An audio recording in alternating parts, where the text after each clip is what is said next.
কত বিক্রি করছো? 120 আসছে জনাব, কারণ কাপড়ের মান খুব ভালো, সহজে পাওয়া যায় না। তুমি কি নিয়ম জানো না এফেন্দি? হ্যাঁ, 100 আচ্ছের কেনা মাল 110 আচ্ছের বেশিতে বিক্রি করা সম্পূর্ণ নিষেধ। খরচ বেড়ে যায় কাজী এফেন্দি। এগুলো ফিরোজপুর থেকে আসে, ভালো তুলার তৈরি।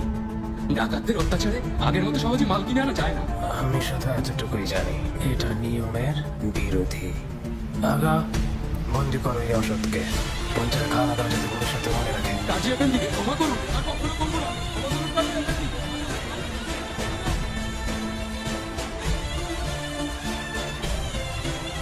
আরে কাজী এফেন্দি, সুস্বাগত। আপনি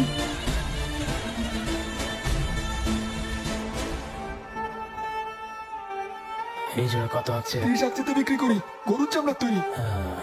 মনে হয় না এটা গরুর চামড়ায় তৈরি। তোমার কি মনে হয়? ঠিক ধরেছেন কাজী এফেন্দি, গরুর চামড়া না, ছাগলের চামড়া এটা। 10 আকচির বেশি হবে না এটা। বলে ফেলেছি, চাইলে আরেকজন দেখাতে পারি। ওর ঘরে থাকতে হলে সারা বাজারে ঘোরাও। ক্ষমা করে দিন কাজী এফেন্দি, ভুল হয়ে গেছে। ক্ষমা করে দিলাম।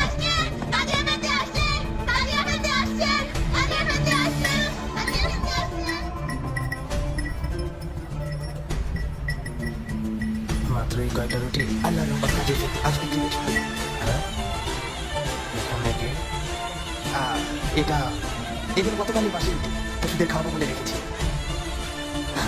এখন ওদের গরম দিচ্ছি। আমার মনে হচ্ছে তোমার পশুরা খুব ভালো ফিরে দিয়ে ফ্যামিলি। এটা মেপে দেখো। ওজনেও কম। দেখি কেমন সাদা রুটি বানিয়েছো। হ্যাঁ,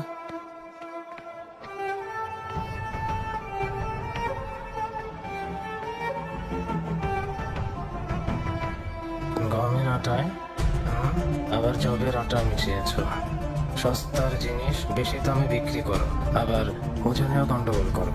ক্ষমা করুন কাজী এফেন্দি, আর ভুল করবো না, তবা। উম্মতে মুহাম্মদ হয়ে তুমি আইন অমান্য করেছ, সেই সাথে ক্রেতাদের সঙ্গে প্রতারণা করা অনেক বড় গুনাহ ফিরিঞ্জি এফেন্দি। এর শাস্তি ভয়ানক।